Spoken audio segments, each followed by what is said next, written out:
Bonjour à tous, c'est Roméo Star, on se retrouve pour une nouvelle vidéo.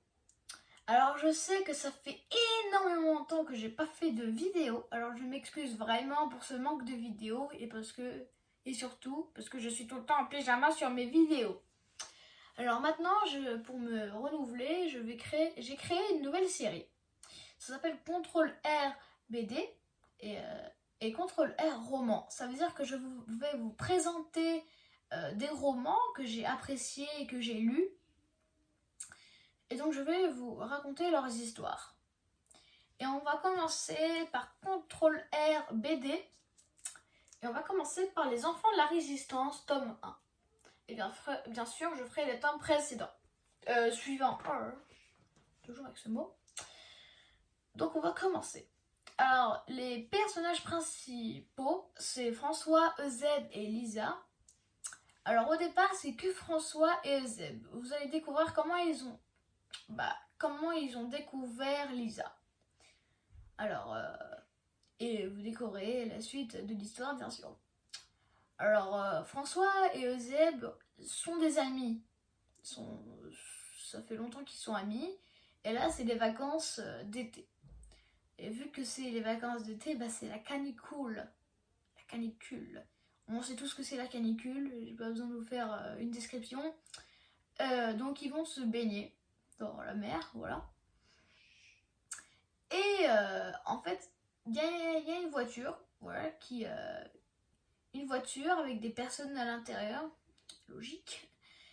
Et ces personnes, en fait, avaient fui le nord de la France pour aller se réfugier au sud. Pour fuir l'avancée allemande. Et en fait, ils se sont fait rattraper par les Allemands, donc ils rentrent chez eux, pour rentrer chez eux, quoi. Et à un moment, ils parlent de comment ça s'est passé, tout ça. Je vous passe les détails puisque c'est pas très intéressant. Pardon, j'ai un peu le hoquet, donc désolé. Et derrière, il y a une fille. Comme vous le savez, c'est Elisa. Elle sort en fait, comment, je ne sais pas, on ne voit pas les détails dans le livre lui-même. Elle sort et après, François crie aux personnes « Mais vous avez oublié votre fille !» Et la personne répond « Elle n'est pas à nous et on n'en veut pas. » Super, hein? Et donc on continue et donc à un moment elle dit une phrase en allemand que je ne pourrai jamais vous répéter. Et François croit qu'elle est allemande parce que quand tu parles allemand, t'es allemand. Et en fait elle est belge. Elle vient de Eupen, un village. Je sais pas ce qu'ils ont avec les villages dans cette série, mais ils viennent tous d'un village. Et après, ils vont voir le maire et le père de Zeb. Vous allez découvrir qui c'est. Ils vont voir le maire et le père de Zeb parce qu'il connaît quelques mots d'allemand. Voilà.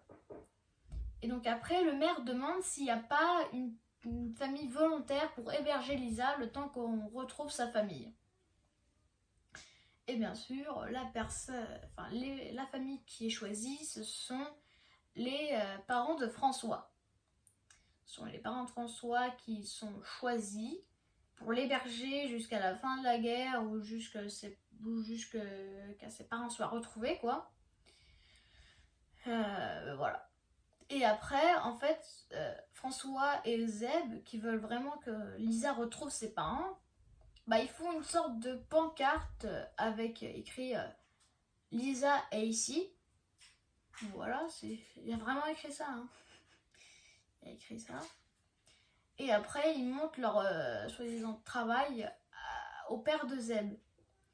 Et en fait, il trouve l'idée géniale, en fait, et il pense que c'est François qui a eu l'idée. Et donc après, il parle à François pour lui dire qu'il a dit à son père qu'il était brillant et qu'il pourrait le laisser faire ses études supérieures. Donc le collège, quoi, en fait. Avant, ça s'appelait des études supérieures. Donc le collège. Et en fait, Eusèbe, il en a marre. Il en a marre parce que c'est toujours François qui a les bonnes idées, mais jamais lui.